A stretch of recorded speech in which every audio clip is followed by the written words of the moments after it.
Du coup, ce soir, ce sera pour Kingsman. Alors, c'est un film de Matthew Vaughn, avec Alors- un joli casting. Ouais, mais moi, du coup, c'est un truc qui m'a fait assez peur, en fait, Kingsman, parce que j'ai vu la bande-annonce, et je me suis dit, on dirait un Spy Kids pour adolescents.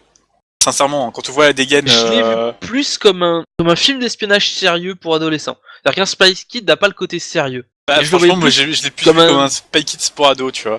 il y avait eu quelques années un film genre la Cody Banks ou des trucs comme ça, et je voyais vraiment ce côté-là. Moi, je le vois pour 2-3 ans de plus, tu vois, le public. Mais c'est un peu le même délire que je voyais, sincèrement. Ouais. Quand tu vois la dégaine du héros et du méchant, qui est Samuel L. Jackson, où j'ai fait, putain, pauvre Samuel L. Jackson, le gars, il joue en costume de racaille. Sincèrement, je Sachant que pensais jamais dire ça un jour, mais j'ai trouvé Samuel L. Jackson ridicule dans cette bande-annonce. Je pensais jamais dire ça déjà, un jour. moi, quand j'ai vu le truc, j'ai eu l'impression au début que c'était le chef des gentils. Pendant 3-4 Non, jours, moi, j'ai bien compris que c'était le méchant. je me suis dit, mais il y a un truc qui colle pas, et ça, je fais, ah non, ouais, d'accord, c'est pas les mêmes personnages. Pas Non, du tout. ce n'est pas Nick Fury. Voilà. Et ben, on va y aller. Donc voilà. Moi, juste pour dire que, voilà, je suis quand même vachement sceptique sur le film. Je sais pas trop à quoi m'attendre. Mais c'est Matthew Vaughn. Matthew Vaughn, c'est celui qui a quand même fait Kick-Ass et X-Men le commencement. Deux films que j'ai beaucoup apprécié quand même. Du coup, je me dis qu'il y a peut-être une chance. Mais franchement, je reste assez sceptique. J'ai aussi l'impression de voir une sorte de triple X. Ouais. Peut-être. Peut-être un peu plus. Moi, j'ai l'impression de voir un mélange entre Spy Kids et Triple X. Donc, un film qui est fait pour des gosses de 8 ans et un film qui est fait pour des gosses de 8 ans. Mais voilà, je sais pas trop à quoi m'attendre. Enfin, j'espère que ce sera mieux que ce que j'espère. Eh ben, on y va. Et on revient dans quelques instants. À toutes. À toutes. Je suis heureux de dire que je me suis lourdement trompé parce que c'est un bon film. Ça prend tous les films d'espionnage à contre-pied. À contre-pied tout en les suivant, en fait, on s'approche beaucoup plus des vieux James Bond. Avec un méchant mégalomane, ils le disent eux-mêmes dans le film un moment, le fameux méchant mégalomane qui part dans des délires de domination mondiale. Et je trouve ça du coup très intéressant, c'est vraiment le mix entre les vieux James Bond et le côté beaucoup plus d'aujourd'hui.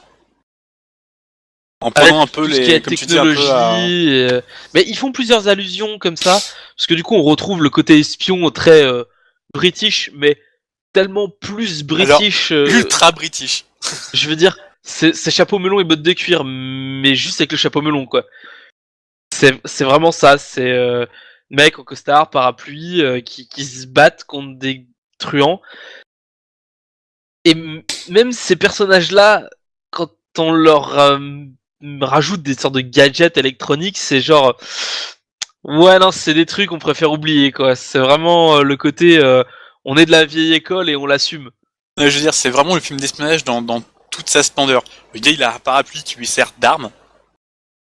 Hein, je tiens à signaler. Il a un parapluie ce qui est par très classe. balle. Je veux dire, oui, il a un parapluie par balle. Je sais pas, il a une montre, il a une montre avec des gadgets, un briquet explosif. Je veux dire, c'est typiquement le film d'espionnage qu'on voyait quand on regardait un vieux James Bond, quoi. Du coup, En fait, ces gadgets avec un peu plus d'action. L'action déjà beaucoup mieux filmée. Ah oui, alors ça, franchement, Matthew Vaughn a été un nickel sur ce point-là. L'action est splendide. Il y a quelques scènes d'action assez longues qui, franchement, dans la réalisation, dans les mouvements de caméra, les transitions quand c'est dans un point de lieu vue à l'autre clos, et tout, c'est c'est vraiment extrêmement bien fait. Il y a c'est énormément extrêmement de points bien de vue très rapides. chorégraphié, les scènes d'action. Je tiens à signaler, hein. Déjà, la réalisation est nickel, mais la chorégraphie est aussi nickel. Hein. C'est vraiment très impressionnant. Et le fait qu'on ait plein de petites séquences d'action, donc autour d'un seul et même combat, ne rend pas l'action illisible. On sent qu'il se passe plein de trucs. Tout est extrêmement bien détaillé. C'est ça qui rend très bien en fait. Ouais. Notamment par des plans très proches ou très mobiles en fait. Notamment avec une sorte d'avant-arrière du zoom. Je pense qu'ils font ça un moment. C'est genre pour faire un peu trembler l'écran. Pas avec un tremblement de caméra gauche-droite ou au bas. C'est vraiment le zoom qui va vaciller un peu avant-arrière. Qui donne du coup une impression un peu de vitesse et de mouvement, quoi, qui est très sympa. Après, on a un méchant qui est tellement particulier. Ouais. Je reste mitigé vis-à-vis de ce méchant. Mais il me Mais fait beaucoup vu rire, en fait. Et voilà, je pense qu'il est là pour ça. Certes, c'est pas un méchant débile. C'est déjà une bonne chose. C'est pas un Mais méchant c'est un débile. mégalo, mais c'est le mégalo des mégalos, c'est-à-dire que il est tout dans le flashy, dans le bling bling, et jusqu'à Le type, mettre en scène, c'est un genre, croisement entre Steve Jobs et du gangsta rap, quoi. Un peu racaille. C'est super bizarre. ouais, c'est ça, c'est exactement ça. Et il zozote. Alors, je sais pas, on l'a vu en VF, mais en VF, À il mon avis, zozote. à mon avis, je pense qu'ils zozotent aussi en Il VO. doit zozoter un petit peu en VO Je veux dire, aussi, mais le type se balade avec un... les Google Glass. Ouais, les Google Glass. Je veux dire, c'est Mais, vraiment le côté geek. mais c'est super discret parce que faut les remarquer. Il me semble pas qu'il les utilise. Alors, si le gars il les utilise, enfin, c'est toujours dessus, mais disons que voilà, c'est sur ces grosses lunettes qui sont déjà très imposantes. Du coup, le petit Google Glass qui vient derrière, on le voit presque pas. Mais il est là, c'est le petit côté, je suis un geek, du coup zozote, et ne supporte pas la violence. Ah ouais, non, non. Il ne peut pas voir, comme il le dit lui-même, il peut pas avoir une goutte de sang parce que sinon, il gerbe.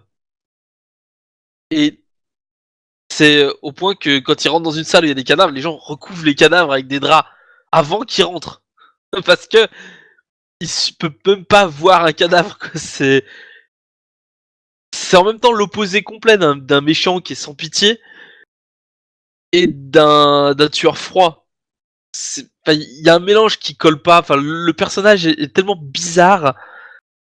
Bah, c'est absurde, mais c'est une absurdité qui est clairement affichée. C'est ça, ça reprend plein de clichés du film d'espionnage.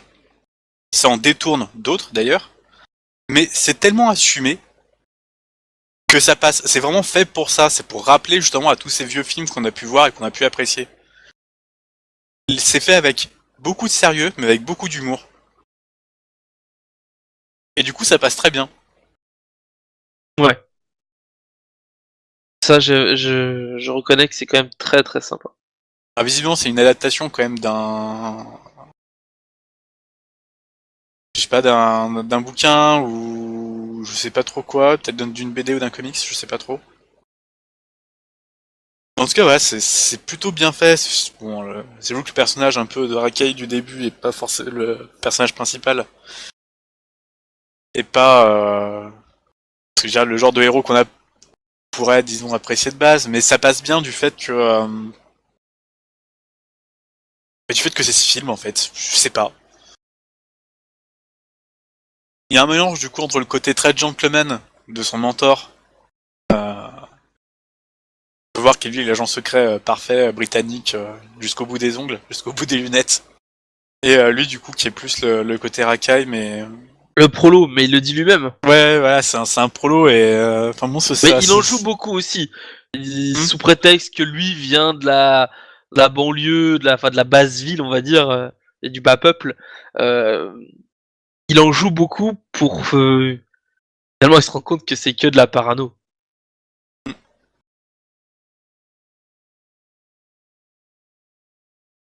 Donc voilà, si vous voulez passer un bon moment pour voilà, délirer, c'est du très bon divertissement. Ouais. Si vous avez apprécié les films de James Bond, les vieux films de James Bond, allez-y. Si vous avez apprécié, bah, de toute façon, tous les films d'espionnage un peu loufoques. Mais comme je dis, c'est loufoque, mais avec sérieux. oui, c'est-à-dire que les personnages sont pas conscients d'être dans des situations drôles.